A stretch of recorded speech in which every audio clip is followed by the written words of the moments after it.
trustees, college presidents and delegates, distinguished guests, members of the Mills community, family, and friends. On a dusty summer day 140 years ago, Oakland residents witnessed an unusual sight.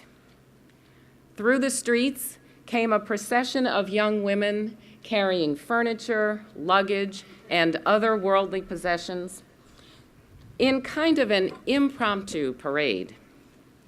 They were moving from the modest old site in Benicia to a brand new campus in the Oakland foothills.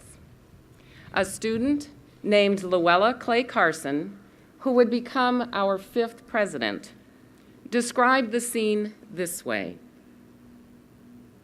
They were weary. There is always something to regret in leaving the old. They were longing to see the new home, asking, how far is it now? When all at once, they crossed the entrance bridge, and there it was before them, and it was theirs. What was true in 1871 is still true today. One step onto this campus, and it's love at first sight.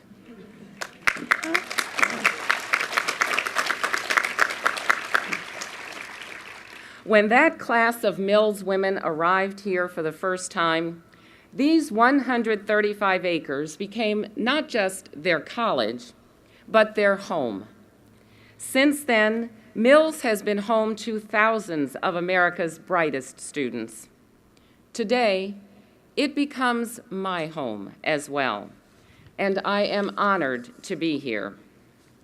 At a time and place in which higher education for women was considered almost a contradiction in terms, Susan and Cyrus Mills dreamed of a school that would meet local need, but possess a continental standard of excellence.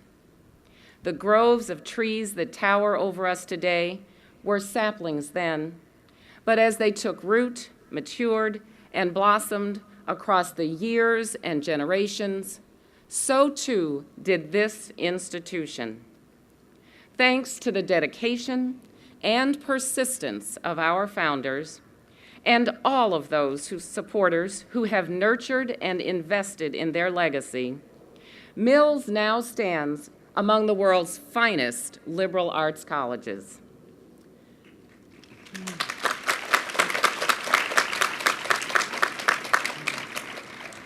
But of course, we did not get here overnight.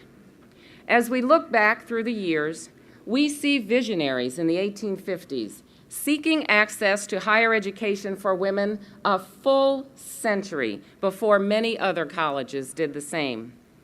We see forward-thinking trustees in 1920 deciding that a traditional liberal arts undergraduate college for women would be strengthened by innovative graduate programs for women and men. We see courageous students, alumni, faculty, and staff in 1990 standing on principle to keep Mills an undergraduate college for women.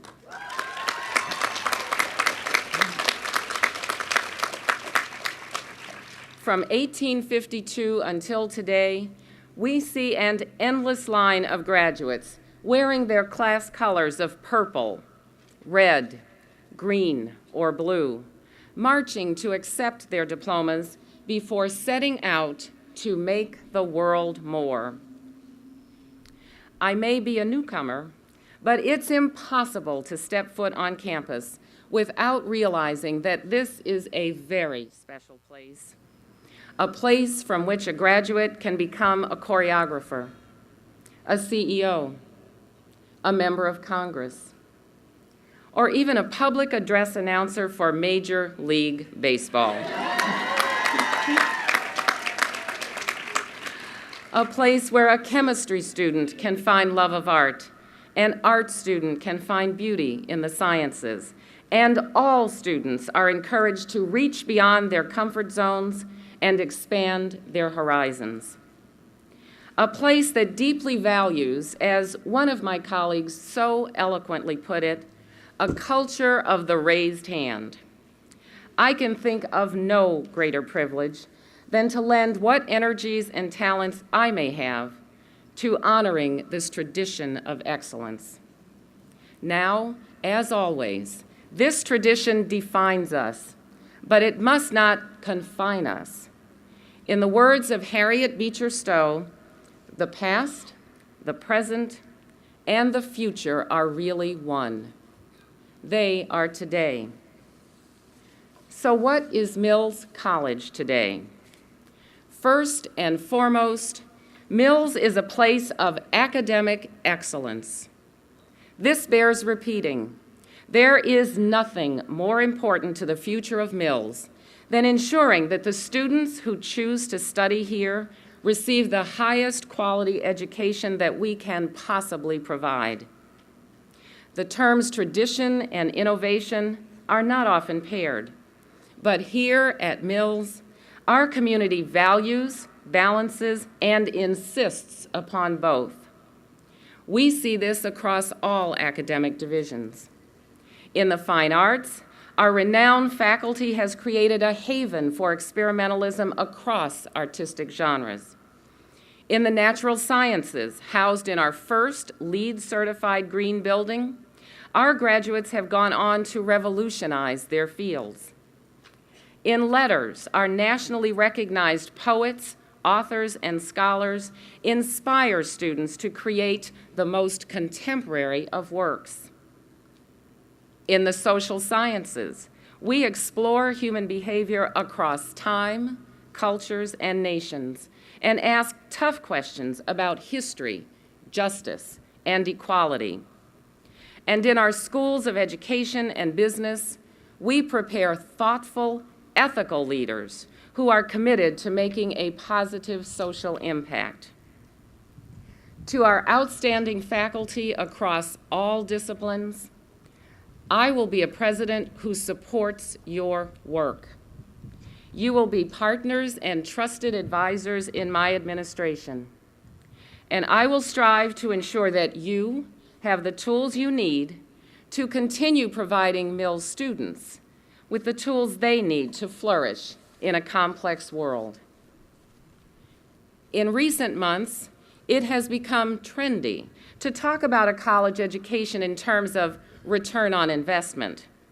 We've seen articles that rank the various academic majors by future earnings potential. Some have even suggested that studying the liberal arts is now an impractical luxury. I believe I know why this sentiment exists. It comes from a place of deep discontent about our economy and job market. I have heard this tension in the voices of seniors here on campus. We can't escape the fact that this is a challenging and uncertain financial time for colleges and universities across the country. But one thing is clear beyond any doubt. The surest way to fortify our financial strength is to fortify our academic strength.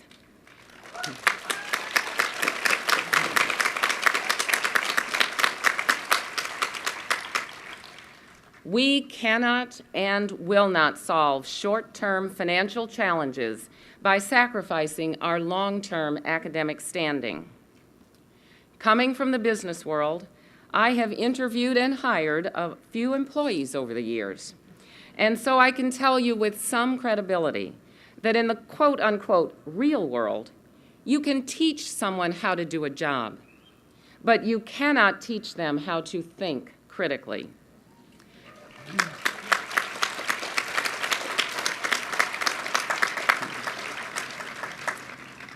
I wholeheartedly reject the implication that one must choose between the lofty ideals of a liberal arts education and the practicality of career training. Mills students prove this point. They are remarkably diverse in both background and outlook. They are voracious learners. They are emphatically multidisciplinary, equally comfortable analyzing Darwin and Didion. We train our students to think broadly and critically. There is nothing more practical than nurturing these skills, the skills to question, analyze, and lead. We do that here, and we do it well.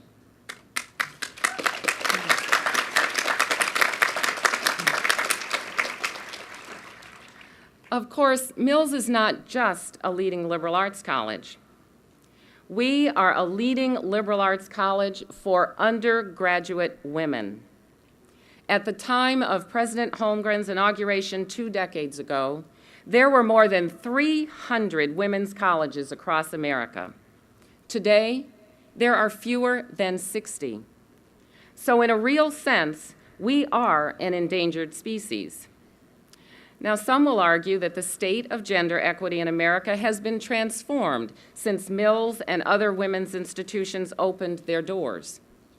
And of course, the issues facing women today are different than those faced by our founding sisters in the mid-1800s, or even those who participated in the campus strike 2 decades ago.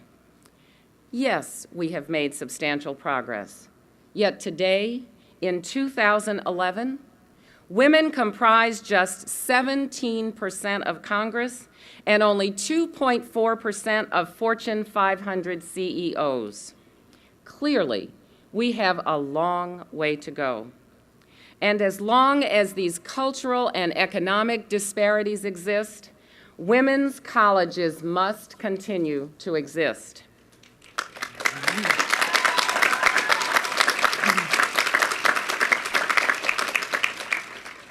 We must continue to exist because it is not enough to tell young women that they can accomplish anything. Here at Mills, they do exactly that. They are surrounded by strong female role models and a community that sets high standards and expects every student to meet and exceed them. Here at Mills, there's no such thing as a field of study where a high-achieving woman is the exception to the rule. Our students go confidently into the world with both the skills and the self-esteem to conquer any obstacle. I may have just moved into the lovely house on Orchard Meadow Road, but I've heard time and again from students and alumni who say that Mills is the place where they found their voice. That's a place worth preserving, a place worth cherishing. It's also a place worth expanding. And by this, I mean spreading the Mills magic to the community around us.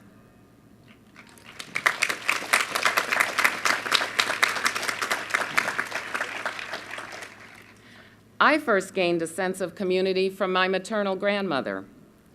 She was a very kind, loving, and generous woman who served as a midwife. To her, the job of a midwife didn't end with the birth of a child. She felt a lifelong responsibility for each child she welcomed into the world.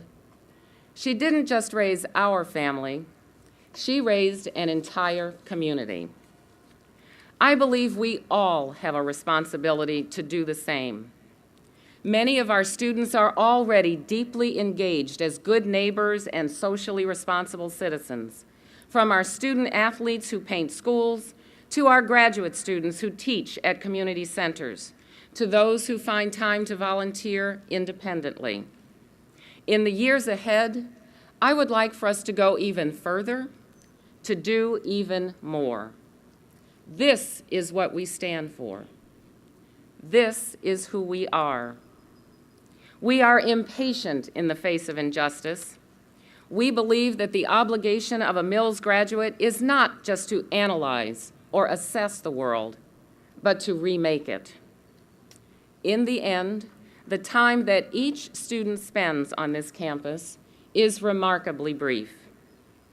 As a community, our job is to ensure that wherever life takes our students, a piece of Mills stays with them to guide their journey. As Dean Hetty Bell Eggy used to say, remember who you are, and what you represent.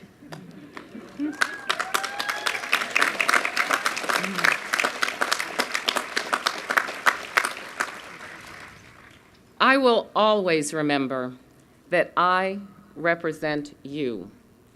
I am deeply honored to be your president and your partner on this important journey. Thank you very, very much.